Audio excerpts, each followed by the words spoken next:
Dearest love, I stood there with my mouth open because this was more than I could take. From sight, there was no difference. All the fruits and vegetables looked exactly the same, and yet they said one bunch was fake and the other natural. They put us to the test, and the first samples that came, you could tell from sight one bunch looked glassy and too polished, and we easily picked them out as the fake. Then another bunch were brought, and this time from sight we could not tell, but we were allowed to touch, and the weight gave them up.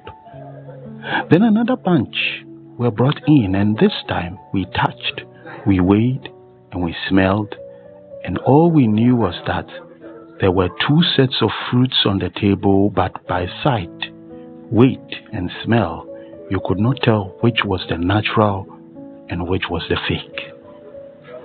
This time they gave us another chance that since from all outward we could not tell, then we can open them up. And so we did. And there we could tell, for the outward looked like natural, but inside was nothing like the real thing. Then they brought the last test, and there we had the biggest trouble.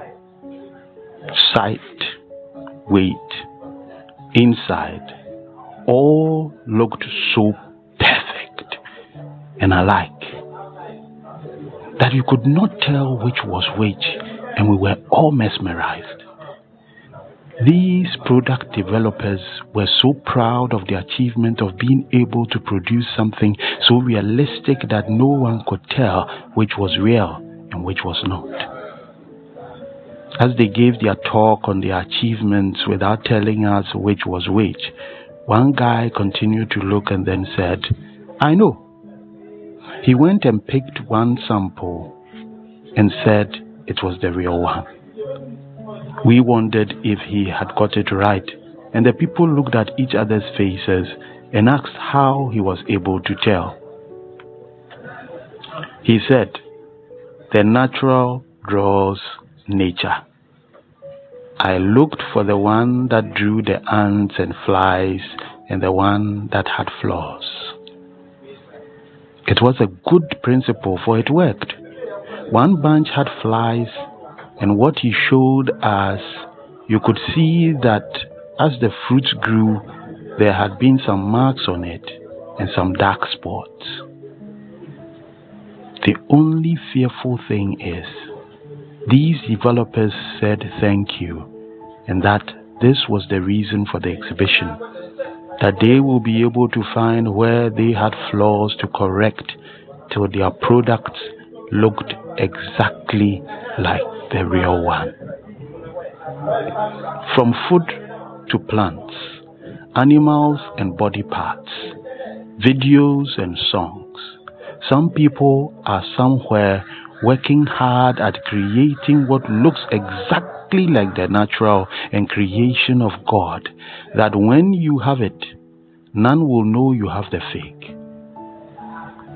So it is that true and the false children of God are now also becoming so alike that we cannot tell the difference anymore. But be warned, for false Christs and false prophets will appear and perform great signs and wonders that will deceive even the elect, if that were possible. See, I have told you in advance. So if they tell you, "There he is in the wilderness," do not go out. Or "Here he is in the inner rooms," do not believe it. For just as the lightning comes from the east and flashes as far as the west, so will be the coming of the Son of Man. Wherever there is a carcass, there the vultures will gather. Matthew chapter 24, verse 24 to 28. Stay blessed, trust and obey, for there is no other way. Okay.